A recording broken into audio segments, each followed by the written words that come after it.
Buenos días, pues yo quiero comenzar dando las gracias a la comunidad de carmelitas en la persona del Padre Antonio, que fue el que me hizo la proposición de venir, y también pues gracias a esta comunidad que me recibe para poder escuchar estas palabras. El texto de la Escritura que tomo para que nos sirva de guía en el momento de nuestra meditación, de nuestra oración personal, es el texto de Jonás 3, del 1 al 10. Un texto conocido porque ya se leyó en el miércoles de la primera semana de Cuaresma. El Señor dirigió la palabra a Jonás: «Ponte en marcha y ve a la gran ciudad de Nínive. Allí les anunciarás el mensaje que yo te comunicaré». Jonás se puso en marcha hacia Nínive siguiendo la orden del Señor. Nínive era una ciudad inmensa. Hacían falta 3 días para recorrerla. Jonás empezó a recorrer la ciudad el primer día proclamando: «Dentro de 40 días Nínive será arrasada». Los ninivitas creyeron en Dios, proclamaron un ayuno y se vistieron con rudo sayal, desde el más importante al menor. La noticia llegó a oídos del rey de Nínive, que se levantó de su trono, se despojó del manto real, se cubrió con rudo sayal y se sentó sobre el polvo.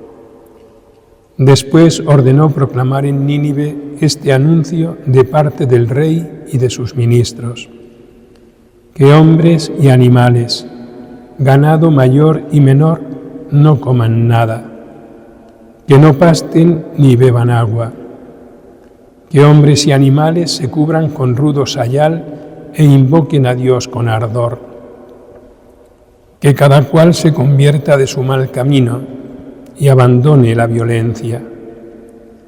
¿Quién sabe si Dios cambiará y se compadecerá, se arrepentirá de su violenta ira y no nos destruirá? Vio Dios su comportamiento, cómo habían abandonado el mal camino, y se arrepintió de la desgracia que había determinado enviarles, así que no la ejecutó. Un primer punto que podemos tener presente es cómo la iniciativa para la conversión comienza en Dios. Dios quiere el bien del hombre y por eso, a través de Jonás, Dios propone la conversión del pueblo de Nínive.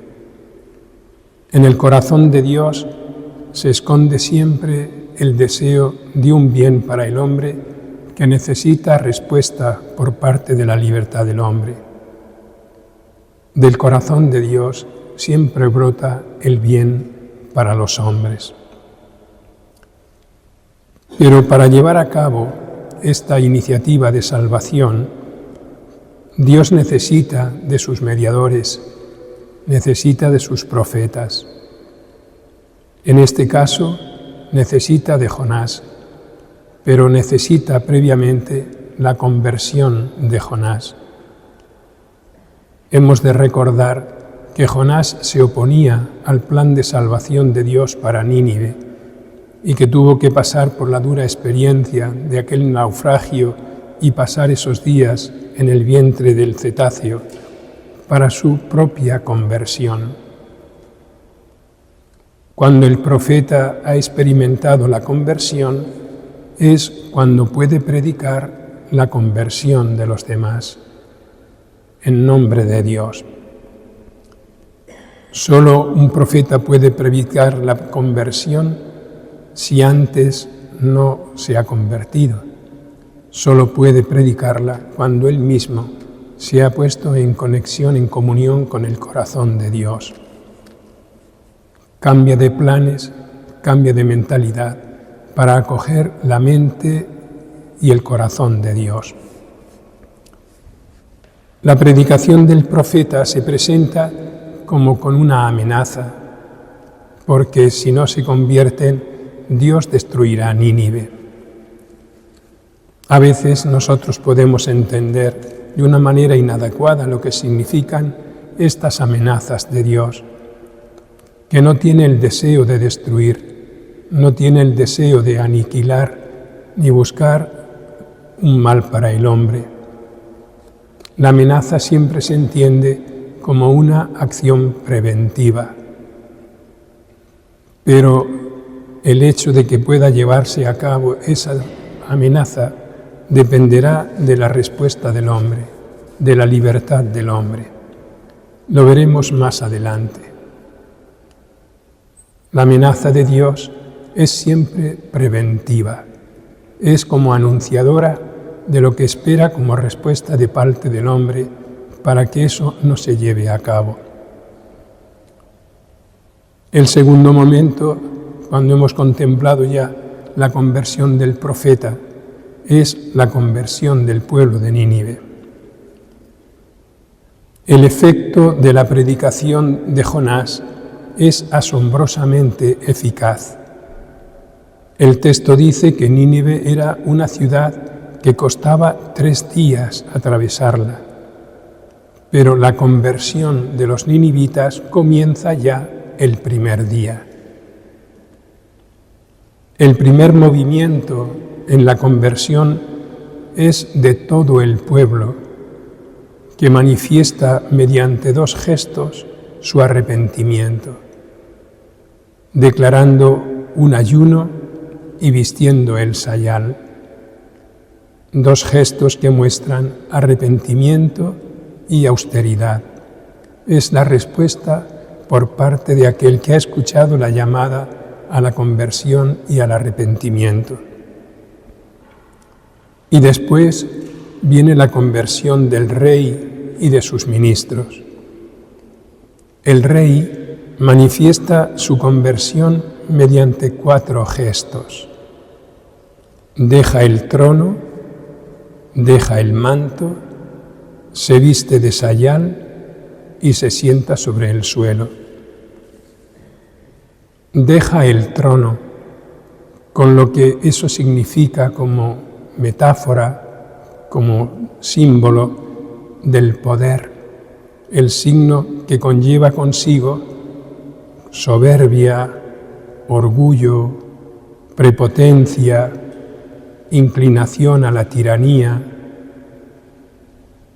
El trono representa el poder que puede servir desde el punto de vista positivo para el bien de los súbditos, pero que puede ser ejercido de una manera arbitraria y tiránica. Deja el manto, signo de honor, con todo lo que supone de vanidad, de lujo, de gloria humana, e incluso el manto que oculta celosamente la verdad para aparentar la mentira. Nosotros podemos preguntarnos si en este ejemplo del rey de Nínive no nos vemos también nosotros reflejados para sentir que el Señor nos llama a la conversión, dejando nuestros tronos, nuestra soberbia, nuestro orgullo, nuestra vanidad, y abandonar el manto de nuestras glorias humanas, de nuestros honores. El rey se viste de sayal, vestido de austeridad, de pobreza, de sencillez, de reconocer en realidad lo pequeño, la pequeñez del ser humano, aunque esté revestido de la gloria de la realeza. Y se sienta sobre el trono, es decir, como si fuese su nuevo trono, el polvo que es la señal del abajamiento, de la humildad, sin olvidar precisamente que nuestra palabra humildad viene del latín humus, que significa polvo. Es ese proceso de abajamiento, de kenosis, en el cual el hombre responde a la llamada de Dios. Nosotros podemos preguntarnos si en nuestro modo de entender la llamada a la conversión está también el vestirnos de sayal como vestido de austeridad, de pequeñez, y también si nos sentamos sobre el polvo, sobre el suelo, como señal de nuestro abajamiento y de nuestra humildad. El Rey invita a todo el pueblo, incluyendo hombres y animales, y también invita a la conversión de los suyos con varios gestos, con el ayuno, el sayal y la oración. Son semejantes a los tres pilares de la conversión a la que la Iglesia nos invita en el tiempo de la Cuaresma: el ayuno, la oración y la limosna. Lo llamativo de esta llamada que hace el Rey a los suyos es a la conversión de los animales. A nosotros nos sorprende qué culpa tienen los animales, los bueyes, las ovejas, las cabras. Incluso podríamos pensar en los perros, si ellos son inocentes. ¿Por qué tienen ellos que ayunar e incluso hacer oración? Y no parecería como una contradicción pensar que los animales rezan, pues veremos que no en un momento. Esta llamada a la conversión y a la participación de los animales en la conversión del hombre hay que entenderlo a la luz de la solidaridad de toda la creación con el hombre. Por el pecado de Adán, la creación había quedado herida y ahora, con el arrepentimiento y la conversión del hombre, la creación colabora, hace suya la penitencia por el bien del hombre. Con la penitencia se restaura la comunión entre el hombre y la creación. Y por la conversión a Dios, el hombre y la creación pueden vivir juntos en un nuevo paraíso. Con la conversión y el perdón de Dios, el hombre puede experimentar que vive en una tierra nueva junto con una creación nueva. La conversión la presenta el Rey para su pueblo diciéndole que cambie el camino, que se vuelva de su mal camino. Efectivamente, la conversión entendida desde el punto de vista hebreo responde a lo que es su propia palabra. La conversión es en hebreo teshuvah, un sustantivo derivado del verbo shub, que significa volver, volverse, cambiar.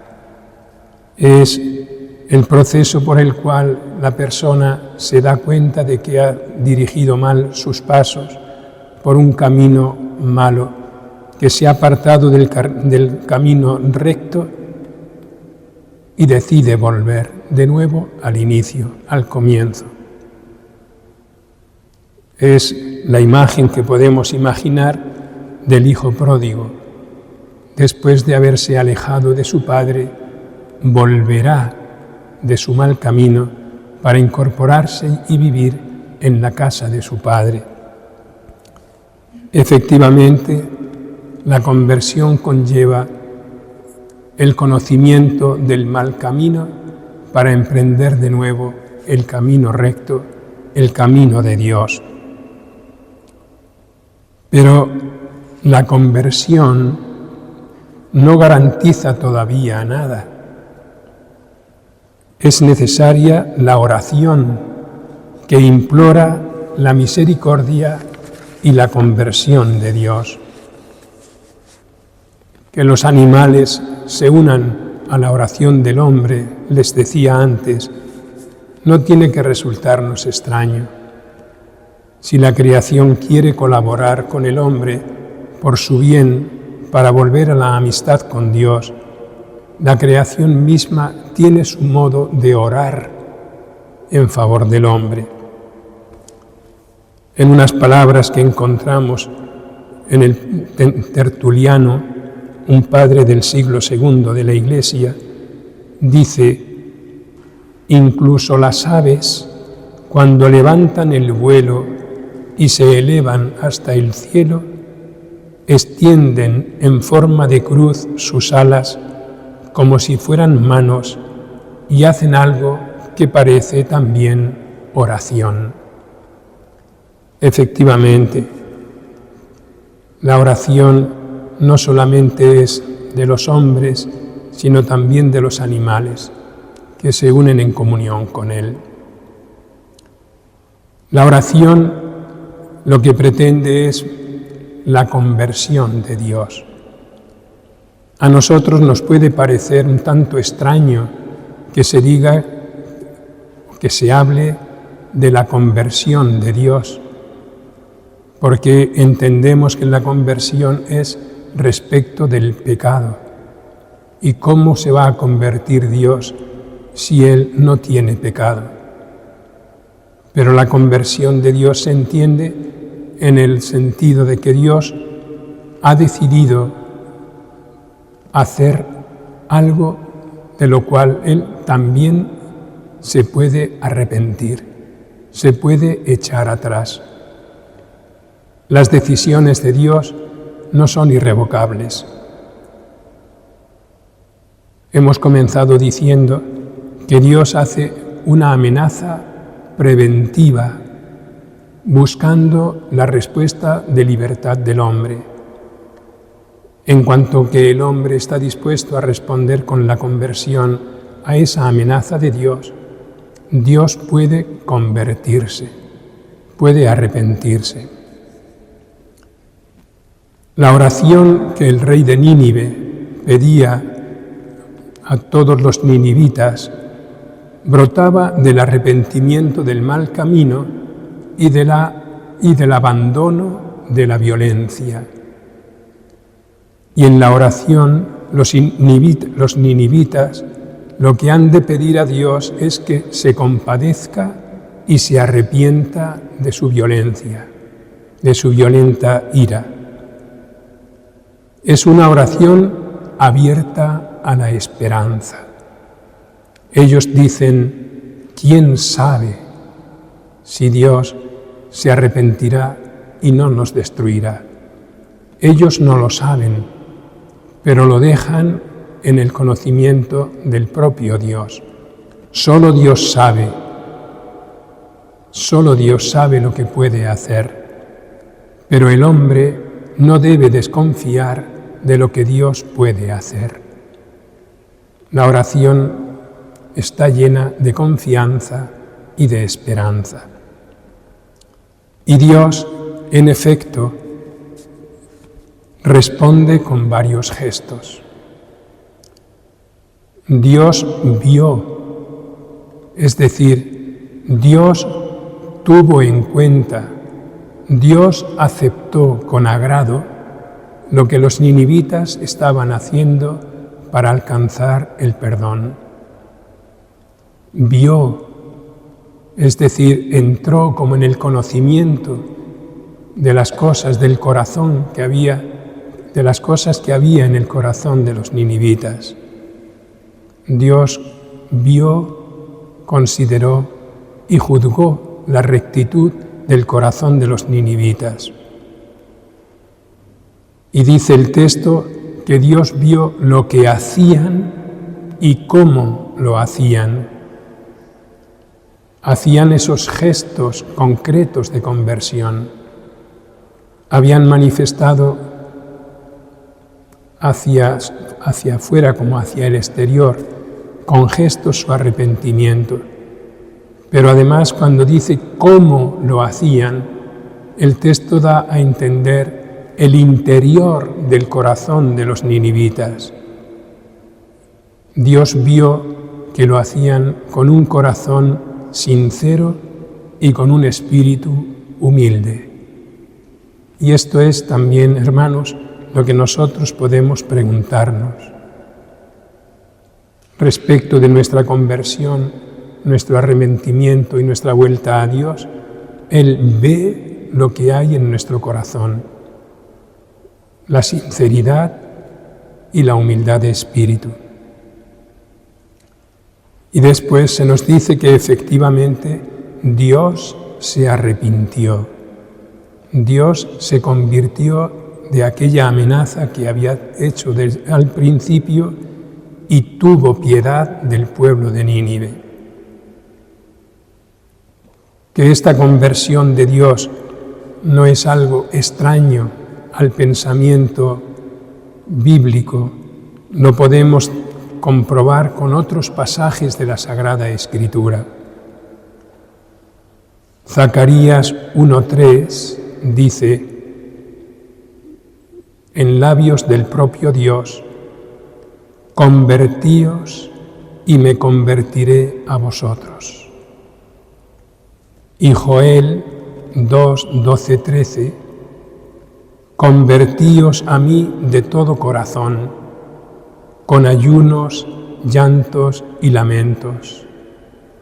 Rasgad vuestros corazones y no las vestiduras, y convertíos al Señor vuestro Dios, un Dios compasivo y misericordioso, lento a la ira, rico en amor, que se arrepiente del castigo. ¿Quién sabe si se convertirá y se arrepentirá? El arrepentimiento de Dios es efectivamente lo que está siempre detrás, porque Dios siempre tiene la esperanza de que el hombre se convierta. Si el hombre no debe desconfiar de la misericordia de Dios, Dios tampoco desconfía del cambio del corazón del hombre.